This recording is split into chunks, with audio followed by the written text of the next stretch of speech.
السلام علیکم دوستانو، په دې هیله چې ټول به راته روغ او جوړ یاست. تېره شپه په IPL کې یوه ډېره زبردسته بهترینه په زړه پورې لوبه ترسره شول.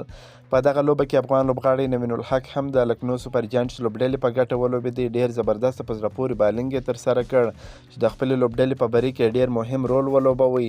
لکنهو سوپر جاینټس لوبډلې پنجاب لوبډلې ته 250 منډې هدف وټاکئ چې ډېر ستر هدف یې وټاکئ.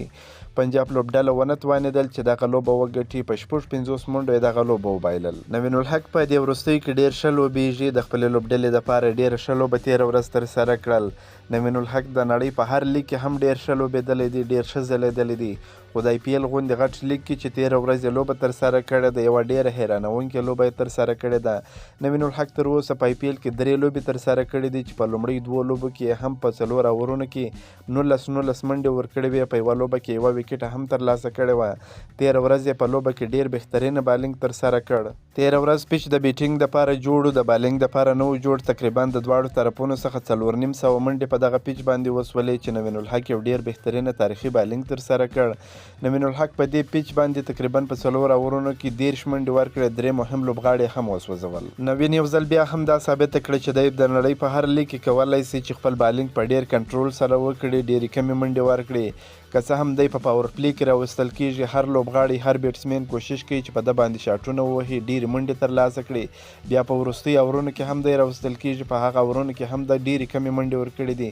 یعنې په تېره ورځ یې ډېر زبردسته بهترینه خوندور بالنګ ترسره کړی دی.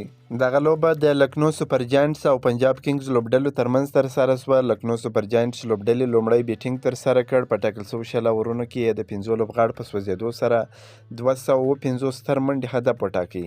د دوی لپاره مارکوس ټونیس 2 منډې جوړې کړې، کیل مایرز 54 منډې جوړې کړې او نیکولاس پورن 45 منډې جوړې کړې.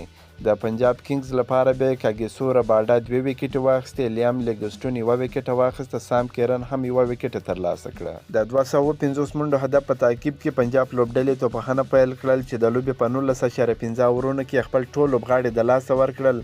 یوازې 201 منډه جوړه کړه، په 50 منډو یې دغه لوبه وبایلل. د لوبې په پیل کې داسې ښکارېدل چې پنجاب کینګز لوبډله به دغه لوبه وبایلي. د دوی لپاره ادروا تایډ 65 منډې جوړې کړې، سکندر رضا 14 زیاتې منډې جوړې کړې. د لکنهو سوپر جاینټس لوبډلې لپاره یش ټکور ډېره زبردسته په زړه پورې بهترینه توپچونه ترسره کړه. په 3.5 اورونو کې یې 30 منډې ورکړې، 4 مهم لوبغاړي وسوځول. نوین الحق په 4 اورونو کې 30 منډې ورکړې، 3 لوبغاړي وسوځول. راوي بنشوي هم 2 لوبغاړي وسوځول. که مو دا ویډیو خوښه شوې در سره لایک یې کړئ، د خپلو ملګرو سره هم شیر کړئ. د نورو تازه معلوماتو لپاره هم زموږ سره اوسئ. تر بلې ویډیو پورې د الله په امان.